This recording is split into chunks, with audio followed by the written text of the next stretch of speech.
Shalom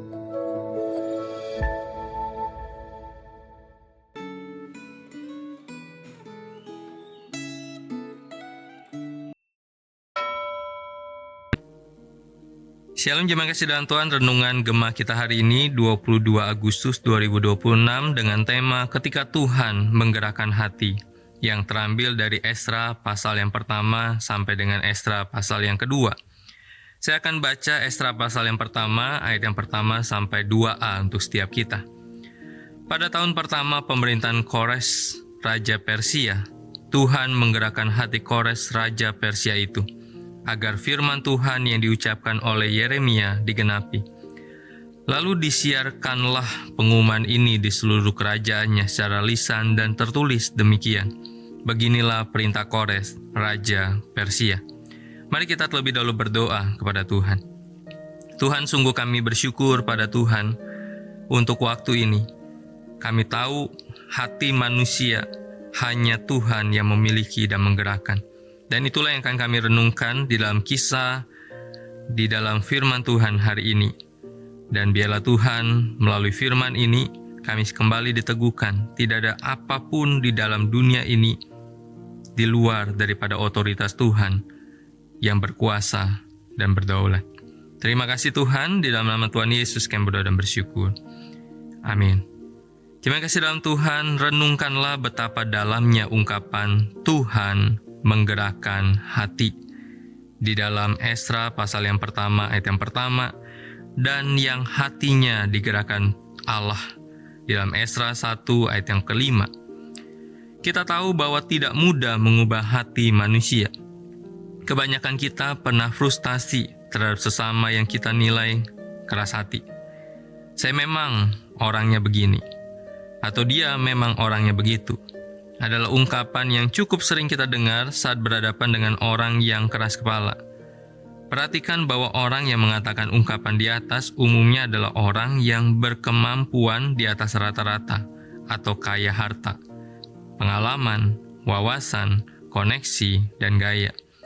Orang seperti ini seperti paku bumi, tiang pancang beton yang besar yang tertancap kokoh. Sikap orang seperti ini hampir tidak mungkin digoyahkan. Raja Kores adalah seorang maharaja di zamannya. Wilayah kekuasaannya terbentang luas dari Afrika hingga Asia. Di bawah kepemimpinannya, kerajaan Babel yang besar dan kuat ditaklukkan. Pengalaman, pengetahuan, kekuasaan, kekuatan, kekayaan, dan semua yang ada padanya memungkinkan membuat dia menjadi raja yang tinggi hati dan keras kepala. Meskipun memiliki banyak penasihat yang sangat bijaksana, jika ia bersikeras dengan keputusannya, keputusan itu tetap dilaksanakan.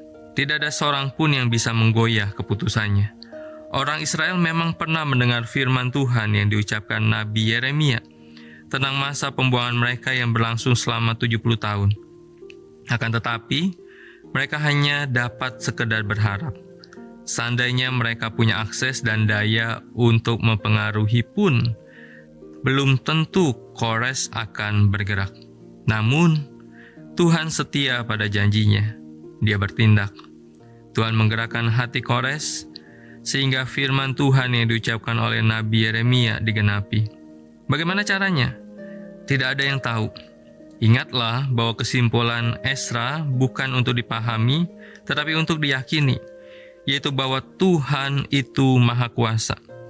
Pengumuman disampaikan agar orang Israel kembali ke tanah mereka.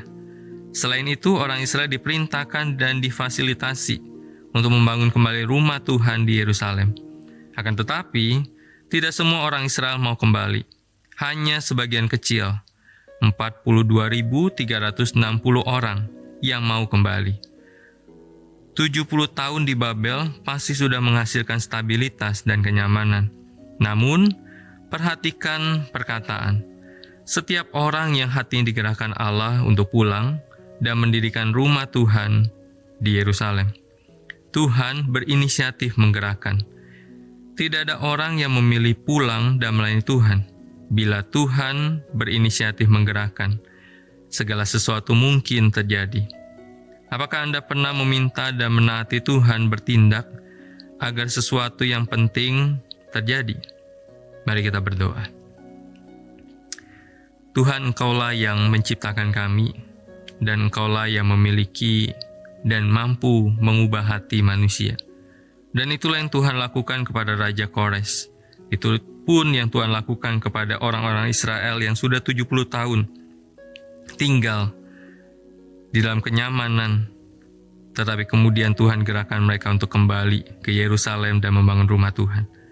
Dan kami yakin itu pun yang Tuhan akan lakukan. Tuhan mampu mengubahkan hati setiap orang yang keras, yang mungkin membuat kami berpikir tidak mungkin dia berubah.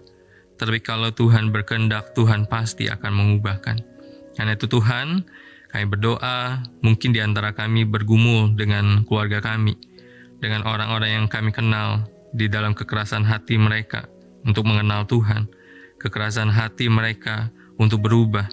Tetapi kami serahkan mereka ke dalam tangan-Mu. Biarlah Tuhan sendiri yang mengubahkan hati mereka, sehingga hati yang keras Tuhan ubahkan menjadi hati yang lunak, yang bisa mereka mengalami perubahan. Terima kasih Tuhan, dalam nama Tuhan Yesus kami berdoa dan bersyukur. Amin. Senantiasa jaga iman kita, senantiasa jaga imun kita. Tuhan Yesus memberkati kita.